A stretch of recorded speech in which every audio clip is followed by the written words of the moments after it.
అందరికీ మరణాత.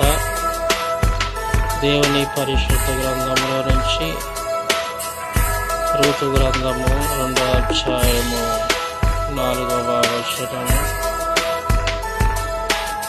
యెహోవా నిన్ను ఆశీర్వదించునుగాక అనిరి.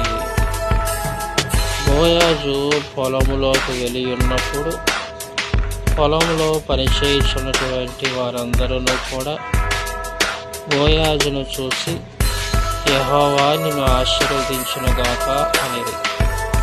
బోయాజు అనగా బలవంతుడు అని అర్థము. ఆ బలవంతుడైనటువంటి ఆయనను యెహోవా నిన్ను ఆశీర్వదించునుగాక అని ఉన్నారు. దేవుని సన్నిధిలో ఆయన వెంబడించుచున్నటువంటి బిడ్డలమైన మనందరినీ కూడా దేవుడు ఆశీర్వదించునుగాక. ఆమేన్. అందరికీ మరణాత.